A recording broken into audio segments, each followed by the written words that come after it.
Hmm. Uy, uy, uy, ano yan? Kumurong bigla. Mabulsa ka. Uy, bangus, bangus, bangus. Huwag po kayong mag-alala sa akin dahil ako po ay laki sa bundok. Sanay po ako sa mga ganitong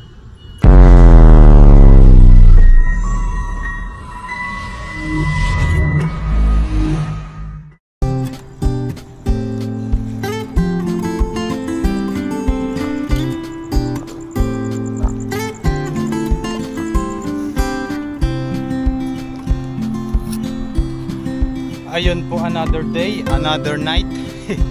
Another fishing adventure po tayo mga kahasang. Ayun, sa video po natin ngayon, nandito po tayo muli sa madalas po natin pinangingisdaan dito po sa dagat, sa karugtong po ng dagat. Yung buenas po natin lambat sa dala po natin. Ayun, ang oras nga po pala natin ngayon mga kahasang ay alas 3 po ng madaling araw. Ayan, madaling araw naman po tayo. Hindi na po ako makatulog, kanina po ako gising alauna. Kaya sabi ko, medyo aabot pa ako sa high tide. Sumaglit po ako dito para mamaya po ay meron po tayong pangulam. Ay po natin kung ano po yung masasipon natin. Yan, tara po, let's go. Ganito po na panahon ngayon. Prepare ko lang po itong buenas na lambat nito. Sana po makasapol tayo ng hipon para makahigop po tayo ng mainit na sabaw po tayo sa high tide. Paiba-iba po kasi ang high tide ngayon. Minsan po alas 12 ng gabi, kinabukasan yan alauna, ganyan. Pababa na nga po. Dito tayo banda, dito may sabit ko kasi dyan. Po may mga natitira pa kahit tilapia. Wow, ganda ng unang hagis. Doon po sa kabilang lagusan may nag-overnight po na hindi ko po alam kung Taiwanese yun. Namimingwit po siya, hindi po tayo makapaghagis doon. Sila mag-overnight. Ano ang huli ng unang hagis? Baka may sugpo. Uy, may kumulabsaw. Maliit. Ay, hipon nga. Hipon nga mga kahasang. Nakita ko yun. Malinaw ang mata ko sa hipon. Oh, dito natanggalin. Nasaan ka na? Dala. Isang lambat ko po hindi to nadadala. 1-0. Makapitik pa. Ibuhol natin. Yan. Sabi na may pumitik eh. Positive, may hipon. May kasamahan po yan, mga ganyan. Sana iswertihin tayo ngayong gabi, ngayong madaling araw. Yun, ganda. May pumipitik-pitik na. Ayos. Positive kahasang. Tiyaga lang. At least hindi na zero sa unang hagis. May kasamahan pa yun. Uy, ano to?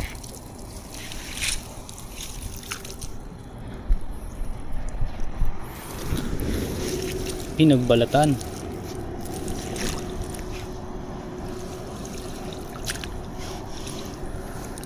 Yan, matagal-tagal po natin magagamit itong lambat na binili natin na ito. Yan, gusto ko pong kapag po umuwi ako ng Pinas, gusto ko pong dito umorder para po makapaghagis po tayo ng lambat dun sa atin. Siguradong ano tayo dun, pagtitingnan tayo ng mga tao dun dahil wala pong marunong maghagis dun. Meron pong marunong kaso hindi po nila tinuturo yung step by step na paghahagis. Siyempre ginagawa na po nilang hanap buhay. Pag nakatuto po yung iba, may kaagaw na po. Ganun po kasi doon sa area ng tabing dagat. Ano man po sila ng teknik sa pangingisda. Kumbaga hindi nila, kung i-share man nila ay sa mga kamag-anakan, pero sa mga iba pong mangingisda ay hindi po nila sineshare. Ganun po doon ang diskarte doon, dahil doon po sila kumukuha ng pang araw-araw na panggastos. Yung katulad po sa pangingisda sa ano, sa kitang or sa panghuhuli ng pusit, hindi po nila tinuturo yung spot kung saan. Kumbaga kanya-kanyang diskarte po doon. Hindi po doon uso yung magtatanong, saan mo na ano yan, saan spot mo nadali yan. hindi po uso sa amin yung ganun. Kanya-kanyang ano po doon, diskarte sa panghuhuli. Yan ay kung mangingisda ka, edi syempre alam mo yung mga diskarte kung saan, kung sa bahura or sa putikan, sa malalim na area, kung ilan di pa maraming isda. Ganyan po yung mga diskarte dun.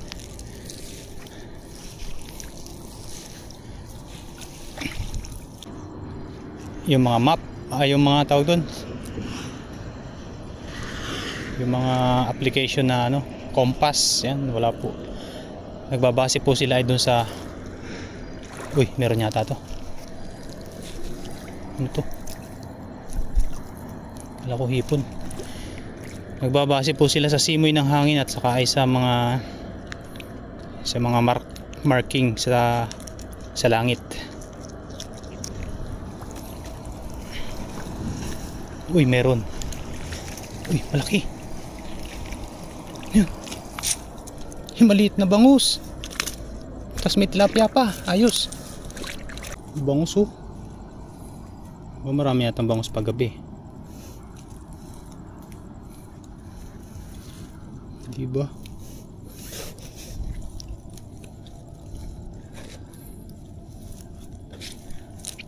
Tapos po sa amin mga kahasang, kapag yung kasama ka sa dagat, sa gitna ng dagat, huwag ka mambabati.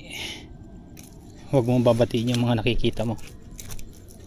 Like for example po, nung kasama po ako nung kababata ko, bali kakauwi ko lang po nung galing Maynila, galing Pasay. Nagtrabaho po ako doon sa Pasay bilang welder, construction site. Stay in po ako, siguro nasa 5 buwan bago ko umuwi. Pag uwi ko, sumama po ako sa laot. Yan, ikikwento ko lang po sa inyo. Yun po ay tunay. Kumbaga wala pa po akong cellphone na maganda nun, dahil hindi po tayo gaano mahilig mga video ba. Nung time na alis po kami ng madaling araw, naalis po kasi kami mga alas 4 ng madaling araw, yung nagbubukan liwayway. Uy, may hipon pa. Pumitik. O, diba? Nung nasa ano na po kami, nung nasa laot na po kami, may nakita po ako na parang sa langit, parang nakatingin po kasi ako sa langit, kasi wala nang ibang makikita kundi langit at saka bituin, mga ulap. Yan, bigla pong may nagpakita sa akin ng parang itim na itim po siya.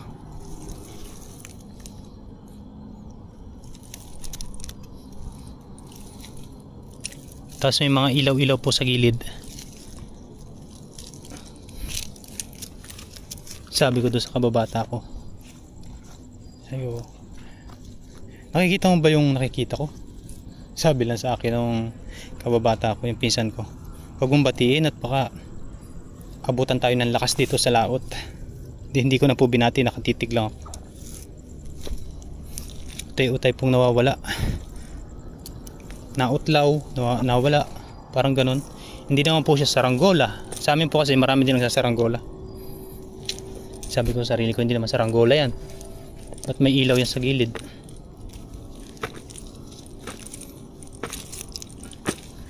Tapos ng pagtabi po namin, kinausap ko po ulit siya. Sabi ko, nakita mo ba yung nakita ko kanina? Sabi niya, ano makikita mo ano makikita ko yung inaturo mo kanina, ulap yun. Ulap daw po. Sabi ko hindi ulap yun at may ilaw sa gilid. Sumabit nga ni. Kaya sinabitan natin nakaraan. Malalim. Ito.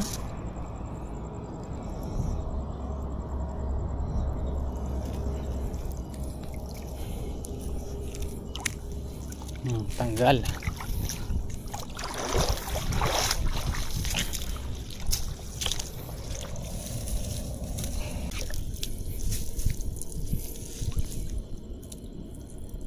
May huli pala May huli po. Bangus na maliit. Dahil bangus na maliit ngayon. Bangus. Yung lulo ko po kasi albularyo yun Kaya marami din po doon na mga nagpapagamot ng mga ganun. Sidekick po ako ng lulo ko. Ano lang po pag andyan na yung mga pasyente o yung magpapagamot, ako po yung mga tagakuha ng mga halamang gamot. Yan, kabisado ko na po yan. Kukuhanin ko doon sa mga gubat-gubat. Yan, magsulit tayo. Sumabit na, sabi na hirap talaga pag-hagis ng may sa likod, yung mga damo-damo. Ang ilaw ko po noon ay kayakas na nyug. Yun po yung nagsisilbi naming ilaw noon. Wala po, madalang po sa amin noon ng flashlight. Dahil nga po bundok. Syempre mas uunahin pa po namin yung pambili ng bigas kaysa sa pambili ng ganun po kami. Meron naman pong mga pwedeng ilawin na mga tawag po na banuot. Yung dahon po ng nyug. Sa akin po kasi ay nyugan.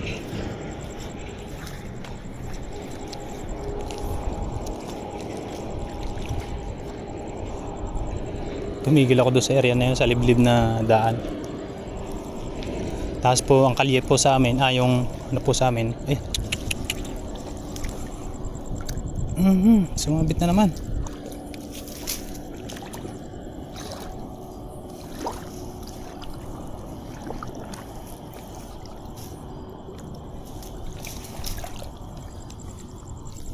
Doon po sa baryo namin wala pong ilaw ang mga kalsada doon kasi nga po nyugan. Tapos yung kalsada po noon doon ay hindi po semento. Kumbaga may mga lupa-lupa din po na bumabara po yung mga sasakyan pag pumapasok. Pero ngayon po ay sementado na. At napasimentohan po ng ating mga sangguniang barangay mayor.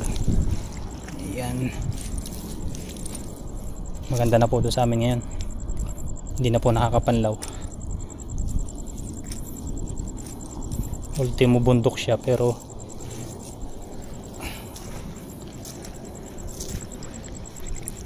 wala ka pong ibang makikita doon kundi puno ng nyug. Sa akin po kasi ay ang pangunahing pinagkukuhanan po ng pera ng mga tao ay kopras.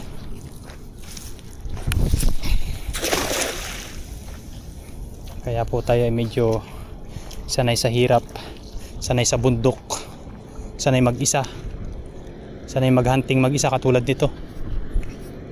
Yan, kapag po walang ulam at hindi ako makatulog, nandun po sa sapa. Naghahunting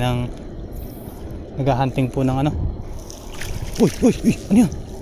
Kumurong bigla. Mabulsa ka. Uy, bangus. Ay, karpa tarpon. Kala ko bangus. Malakas po ito pumiglas. Ayos. Masarap po ito ay prito at saka paksiw.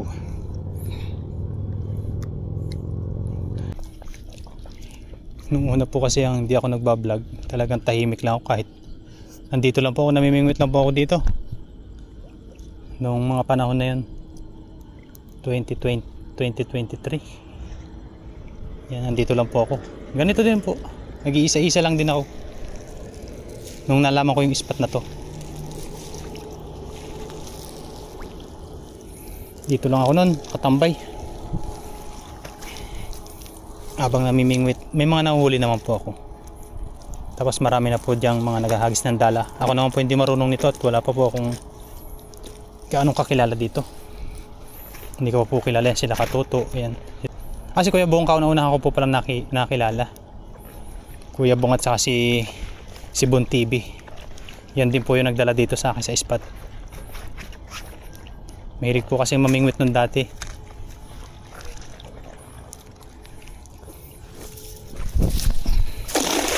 Sabi ko sa kanila, sama nyo naman ako dun sa pinapangisda nyo. Ako'y inip na inip. Talagang boring na boring ako sa sarili. Lalo na't po bago dito sa Taiwan, wala pong ibang libangan.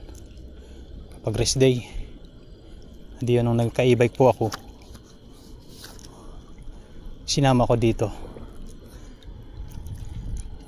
Tapos nung nalaman ko na po yung spot, napunta po ako dito kahit nag-iisa. Uy, ano yan? May hipon. May hipon. Hihi. Ito po ang hindi natin pwedeng pakawalan, ang masarap na hipon na paborito ni Kahasang. Kaya yun mga Kahasang, kahit hindi po ako nagbablog ay talaga nandito po ako lagi nakatambay. Hindi po ako mahilig yung halubilo dun sa mga kadorm ko, mga nag-iinuman. Yun, hipon. Gumagala kung saan saan. Dahil nga po ay sanay tayo sa bundok, hindi po tayo gaano sa mga city. Maligawin po ako sa city. Ngayon lang po medyo nung nagka Google Map, pero naliligaw pa rin. Kahit nga po yung pagpunta sa palengke hindi ako nasama. Nag-aambag lang ako kung may ambagan. Yan, pero minsan pag yun talagang tayo, kailangan natin pumunta at mamimili, napunta naman po tayo.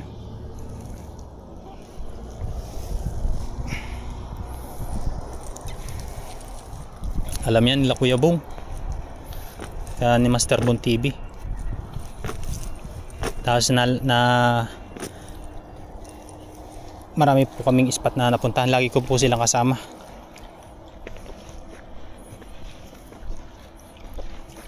Uy, tatalunan. Kaya nalibang po ako sa pangingisda dito.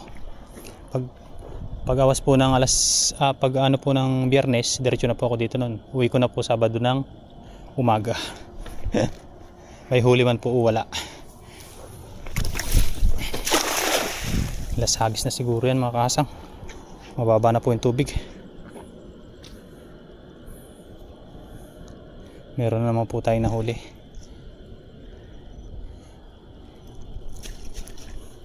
Yan dito po talaga, minsan talaga jackpot, minsan ay wala. Bihira.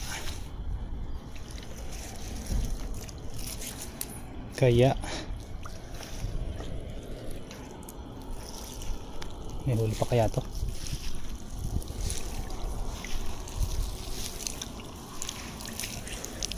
Wala na.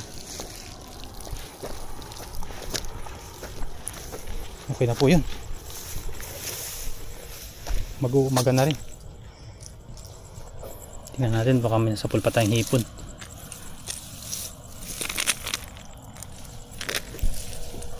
Yan po kasi ay nakabaluktot lang.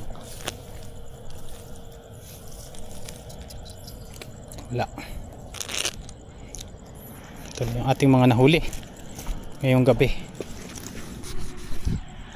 Ayun po mga Kahasang, bali okay na po yung ating mga nahuli ngayong gabi. Ngayong madaling araw. Ngayon po ay medyo hindi pa naman po gaano lumiliwanag. Ayan, lutuin na po natin ito para mapakita ko po sa inyo yung pagluluto. May dala naman po tayong lutuan. Ito na po yung ating nahuli ngayon. Yan, may malaking tarpon. Tapos yung hipon po natin ay 3. Tapos po 2 bango. Yan, okay na po yan. At salamat po sa pakikinig ng aking mga istorya. Ayan, luto po tayo dito. Ayun po mga kasang, bali ito na yung nahuli nating mga hipon. Tapos po yung mga bangus na maliit. Ito po ay titinulahin natin. Yan. Meron na po ako dito mga ingredients. Yan o. Bawang, luya, sibuyas. Ayan natin ito. Luya.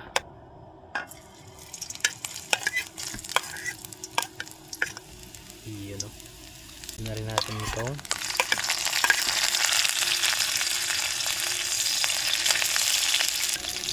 Parang mas masarap po yung tinulang ngayon.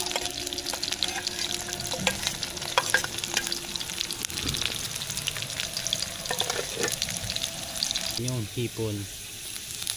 So, ha? Nakailan ba tayong hipon? Nakatatlo.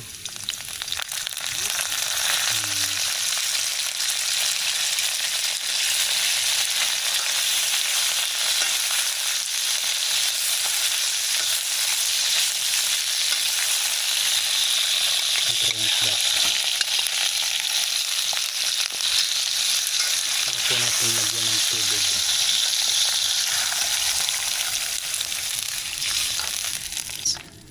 Lagyan po natin ng patis, pampaalat. Opya. Po natin yan at update na lang po yun mamaya. Ayun po mga kahasang, okay na po yan. Yan okay na po yan. Ating timplada na yan. Lagyan po natin ng sili. Ang hipon. Yan, tama-tama lang po yan para sa atin. Tara po, let's go kain. Ayun po mga kasang, bali okay na po itong ating nahuli ngayon at ating niluto po dito sa dagat. Yan. Ang luto po natin ito ay tinola. Sakasapol din po tayo dito ng hipon. Tsaka po bangus na good size, maliit. Tinula naman po natin para maiba naman. Tapos may sili. Yun, bago po tayo kumain, magpasalamat po tayo sa blessing. Lord, salamat po sa blessing na nasa aking harapan ngayon. Salamat po sa biyaya na aking nasapul ngayong gabi. Lagi niyo pong ingatan ang pamilya ko sa Pilipinas, pati na rin po ang mga viewers. In Jesus' name, Amen. Yan, kain po tayo mga kasang. Sabaw. Ay, sarap. Tinula ko po kasi dahil may hipon po tayo.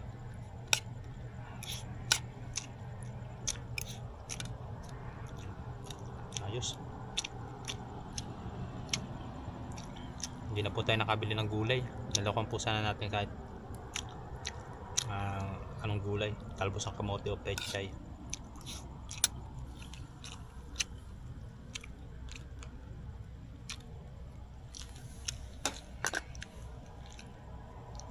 At syempre dala po natin yung ating butane.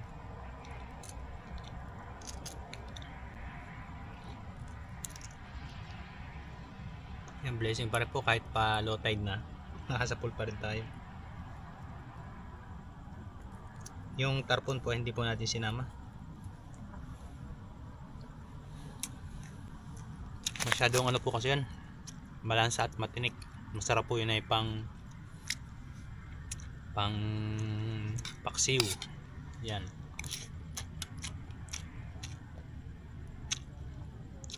Yan, tapos ang ginagawa ko po doon, tinatanggal ko po yung laman. Hinihilap ko po doon sa tigkabilang gilid. Tapos ibababad ko po siya doon sa, imamarinate ko po siya. Tsaka ko po ipiprito. Yun, sarap po nun. Pero kadalasan pong ginagawa ng mga kasama ko, paksiw.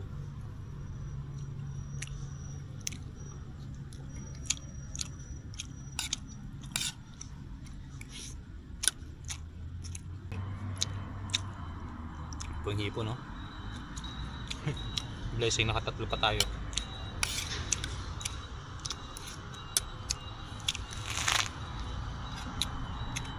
Ito po talaga yung inaabang ako dito, hipon.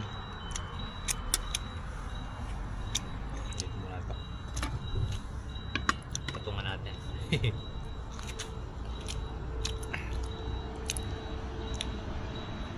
talaga nasa pool nyo po yung kawan ng hipon ay madami po. Kaso pag yung minsan pa isa-isa lang, ay, oh, init. Pero goods na po ito para sa akin. Ako naman po ay palipas lang po ng oras. Yan, tsaka po nakipagkwentuhan po sa inyo.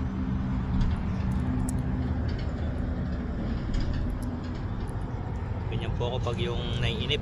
Yan, may mga gamit naman po tayo ay dito na lang po tayo mag catch and cook.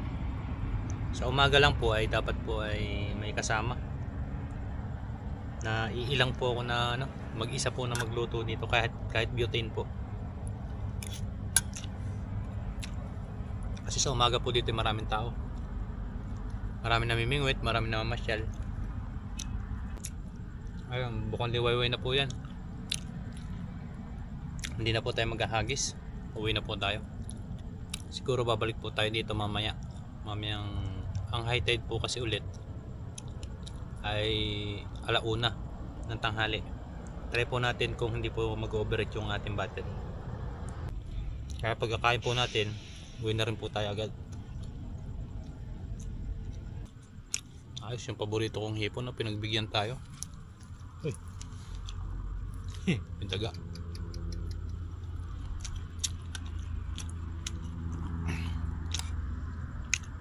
Ayun, sa muli mga kahasang, maraming salamat po sa inyong lahat. Maraming salamat po sa mga sumama sa akin ngayong gabi sa aking solo fishing adventure. Ayan, huwag po kayong mag-alala sa akin dahil ako po ay laki sa bundok. Sanay po ako sa mga ganitong gawain, lalo na po doon sa mga mangingilaw po ng hipon sa sapa. Yan, ako lang po yung mag-isa. Sanay po ako. Mas delikado pa po doon dahil marami pong mga sawang bitin, yung mga ahas, kasi iba't ibang klase ng hayop. Iba't ibang klase po yung mga nakikita ko doon kapag nangingilaw ko. Dito po ay safe dahil dito naman po ay hindi ganun ka delikado.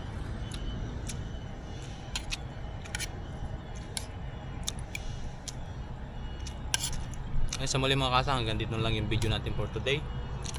Pagkatapos po nito, uuwi na rin po ako dahil low tide na po yan. Balik tayo mamaya mga 1:00. Tulog po muna siguro tayo.